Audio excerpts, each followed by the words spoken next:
It is a pleasure to celebrate with all of you the achievements of this remarkable class. Their contributions have voiced their knowledge, their passions, their faith, and their dreams loudly resonant of the characters and intellects that have shaped our school, and that, beginning today, will resound loudly as voices that will shape the futures of us all. When a quiet person speaks, what does her voice accomplish? When she ventures forth to read an incisively witty essay in her class, her peers and her teacher shriek with uncontrollable laughter. When she ventures forth onto our stage and sings in a musical, she lends lovely harmony to the voices of her peers, and we are reminded that it is only with the presence of every voice that a production is complete. When she ventures forth her resplendent intellectual command of every academic subject, her teachers can say, with complete and utter confidence, that a student truly learned. When a quiet person speaks, she encourages others to do so.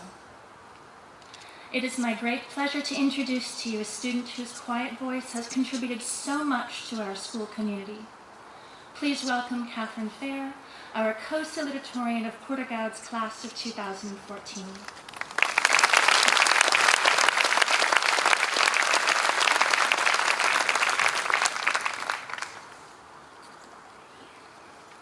Good morning, ladies and gentlemen, says Mr. Eggleston, and the show begins.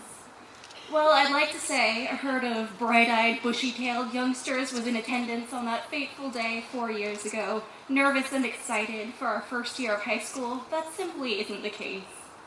We all thought we were hot stuff. Call it freshman syndrome. Regardless, we start off our high school careers as extras, insignificant little background actors who resent the spotlight offered the seniors. We have our share of drama, but for the most part it's pantomime. And no one in the audience knows or cares. The funniest thing ever to us is Greg Martin. Guys, he likes to talk about biking and, get this, boarding school.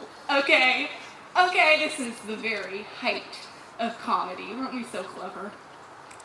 Sophomore year arrives, and we've grown, oh, so much. We're now sitting in the middle section of the auditorium, so insert shrug gesture here. We're now playing 2-bit characters who occasionally get speaking lines. This year, some of us have the privilege, and I do mean privilege, of attending Dr. Slayton's English class. If there's one thing for which I wish to apologize in my high school career, it's wrecking that very first mind game. Dr. Slayton, Bolton, Brent, I am so truly sorry, and I really regret it. By the time we reach junior year, we pretty much have things figured out. We're emerging as service leaders and prom committee members.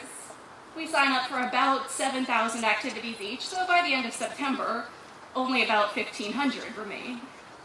This year, we're in Mr. DeBrita's class, while much of it's spent drawing caricatures on his board and listening to his unusual theories about life. In that class, we learn one of the most important things yet: how not to take a derivative. Useful, right? But then the curtain rises on senior year, and suddenly we are the ones in the spotlight. We take advantage of this great opportunity by not doing much. The devastating epidemic of senioritis spreads through the grade like wildfire. Even some of the teachers seem a bit affected. How about those quote journals, Dr. Slayton?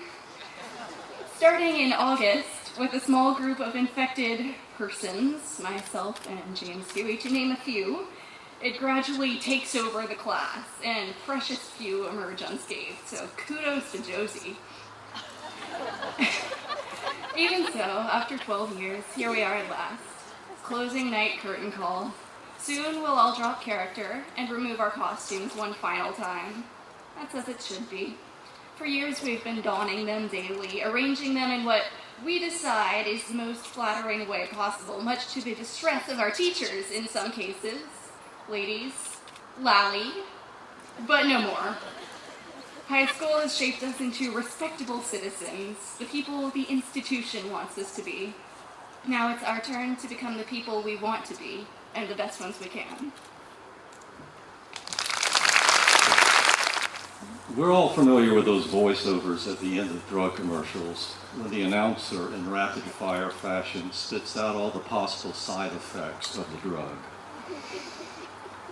Well, if I were to catalog all of Courtney Linkous's extracurricular activities, her accomplishments, her awards, I'd have to take up that rapid side effect voice because we'd be here till 9 o'clock.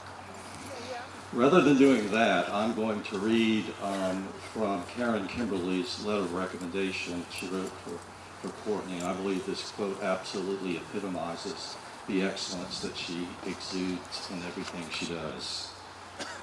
Steady and centered, Mrs. Kimberly writes, Courtney is organized and purposeful in word and deed, and her integrity is beyond reproach.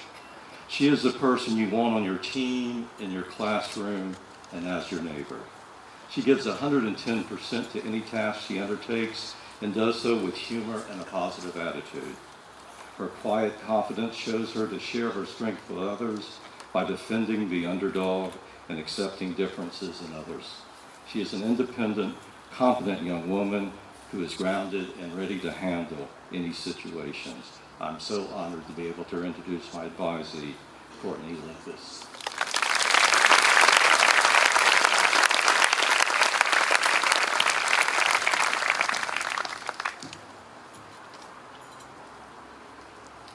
Thinking back at the memories from my 12 years here, I didn't know how to adequately sum up goodbye to Porter-Gaud, the students, the teachers, the campus, in merely a few minutes. I came to the conclusion that instead I wanted to say thank you for the 3 aspects that made my experience so unforgettable. First, the faculty. Never have I met a group of people so focused on and proud of the success of others. I'm so incredibly grateful that they have spent every day making sure we understand the material and, even more importantly, forming the intimate relationships with their students that is one of the best parts of Porter-Gaud. From the outside looking in, many would say that it is the academic prowess of Porter-Gaud that makes it so special. But current students and graduates will agree when I say that the relationships and day-to-day interactions with the teachers have the most profound impact.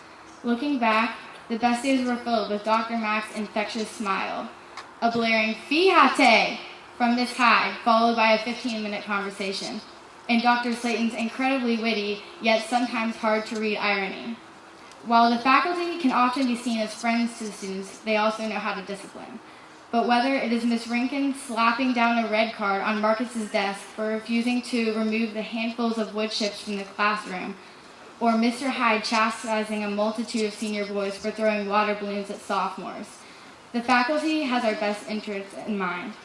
The wisdom, fatherly and motherly love, and humor of all the teachers will be forever cherished and greatly missed. Second, the extracurricular opportunities. Don't get me wrong, the everyday life of rotating classes proved riveting, but without a doubt, many of my fondest memories took place in school activities outside the classroom. Thinking back, I can't help but realize that Porter has truly shaped who I am today, and I believe that my values, my priorities, and my work ethic would not be the same without the people and opportunities here. The importance of my faith truly started to form on my 8th grade mission trip to Orlando. My love for service blossomed from projects like Meeting Street Academy and Relay for Life, and my understanding of the value of a team grew from my 6 years on the cheer team. Inside the classroom, Porter helps develop our intellectual capability, and outside the classroom, Porter helps us develop our character. Lastly, friends. For me, the most defining aspect of my positive experience at Porter is my group of loyal friends. It comes as no surprise to me that to this day, Facebook is flooded with pictures from PG classes that graduated years ago. For the relationships formed here do not fade with merely time and distance, they are lifelong. On one hand, I look forward to making new friends in college, but on the other, I cannot fathom finding friends that are equally as selfless, loving, or likely to make me laugh than the ones I have right now. As for the future, good luck to all of you behind me. I don't doubt that each of you will use your unique talents and incredible education to succeed beyond expectation. But remember, always be yourself, dream big, stand up for what you believe in, and don't forget to laugh along the way. Thank you.